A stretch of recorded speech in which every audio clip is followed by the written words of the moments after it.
കൊച്ചി വാർത്താ ചാനലിലേക്ക് സ്വാഗതം. മുസ്ലിം ലീഗിന്റെ പൊന്നാപുരം കോട്ടയാണ് പൊന്നാനി. അരനൂറ്റാണ്ടായി ഹരിത പതാകയല്ലാതെ മറ്റൊരു കൊടിയും മണ്ഡലത്തിൽ പാറിയിട്ടില്ല. 1971 MK കൃഷ്ണനാണ് മണ്ഡലത്തിൽ അവസാനമായി ജയിച്ച ഇടതു സ്ഥാനാർത്ഥി. അന്ന് ചിഹ്നം അരിവാൾ ചുറ്റിക നക്ഷത്രം. ഇത്തവണ സ്വതന്ത്ര പരീക്ഷണം അവസാനിപ്പിച്ച് പാർട്ടി ചിഹ്നവുമായാണ് CPM കളത്തിലിറങ്ങുന്നത്.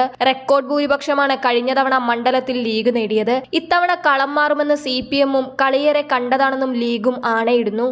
1977 ശേഷം ലീഗ് സ്ഥാനാർത്ഥികളല്ലാതെ ഇവിടെ നിന്ന് മറ്റാരും ലോക്സഭയിലേക്ക് പോയിട്ടില്ല. ലീഗിന്റെ കുത്തക തകർക്കാൻ CPM നടത്തിയ ശ്രമങ്ങളെല്ലാം പരാജയമായിരുന്നു.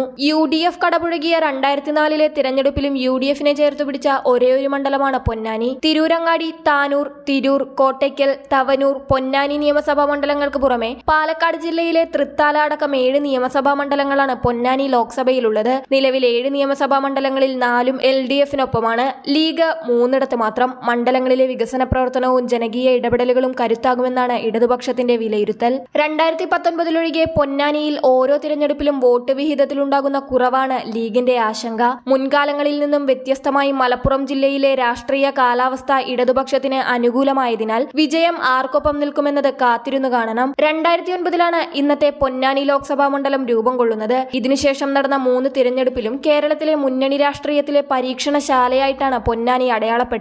മണ്ഡല പുനർനിർണയത്തിന് ശേഷം നടന്ന ആദ്യ തിരഞ്ഞെടുപ്പിൽ ET മുഹമ്മദ് ബഷീർ 82,000-ൽ പരം വോട്ടിനാണ് ജയിച്ചത്. 2014 ETക്ക് തന്നെ പൊന്നാനിയിൽ 2ാം ഊഴം നൽകി മുസ്ലിം ലീഗ് എതിരാളിയെ കാത്തിരുന്നു. വ്യവസായിയും മുൻ KPCC എക്സിക്യൂട്ടീവ് അംഗവുമായിരുന്ന V അബ്ദുറഹ്മാനെയായിരുന്നു പൊന്നാനി പിടിക്കാൻ ഇടതുപക്ഷം നിയോഗിച്ചത്. എന്നാൽ വിജയം നേടിയില്ലെങ്കിലും ETയുടെ ഭൂരിപക്ഷം 1,00,000-ത്തിലൊതുക്കി അബ്ദുറഹ്മാൻ. ഹാട്രിക് വിജയം തേടിയിറങ്ങിയ ETക്കെതിരെ 2019 ഇടതുപക്ഷം മറ്റൊരു പൊതു സ്വതന്ത്രനെ പരീക്ഷിച്ചു. നിലമ്പൂർ MLA-യും വ്യവസായിയുമായ PV അൻവറിനായിരുന്നു അവസരം. 3 വർഷത്തെ MLA പ്രവർത്തന പരിചയവുമായിട്ടായിരുന്നു അൻവർ പൊന്നാനിയിൽ ഇറങ്ങിയത്. നിലമ്പൂരിലെ വികസന പ്രവർത്തനങ്ങൾ ഉയർത്തിക്കാട്ടിയ അൻവർ പൊന്നാനിയിൽ തോറ്റാൽ MLA സ്ഥാനം രാജിവെക്കുമെന്ന് പോലും പറഞ്ഞു. എന്നിട്ടും പൊന്നാനി ചുവന്നില്ല. വയനാട്ടിൽ രാഹുലിന്റെ വരവ് ലീഗിനും ഗുണം ചെയ്തെന്ന് കണക്കുകൾ പറയുന്നു. ETയുടെ ഭൂരിപക്ഷം 2,00,000-നടുത്തെത്തി. ഹാട്രിക് നേട്ടത്തോടെ ലീഗ് കോട്ട ഭദ്രമാക്കി ET മുഹമ്മദ് ബഷീർ. അരനൂറ്റാണ്ടിനു ശേഷമാണ് മണ്ഡലത്തിൽ CPM-ന് പാർട്ടി ചിഹ്നത്തിൽ സ്ഥാനാർത്ഥി ഉണ്ടാകുന്നത്. 1971 MK കൃഷ്ണനാണ് പൊന്നാനിയിൽ നിന്ന് അവസാനമായി അരിവാൾ ചുറ്റിക നക്ഷത്രത്തിൽ മത്സരിച്ചു ജയിച്ചത്. 1962 മുതൽ 1971 വരെ 3 തവണ പൊന്നാനി ഇടതിനൊപ്പമായിരുന്നു.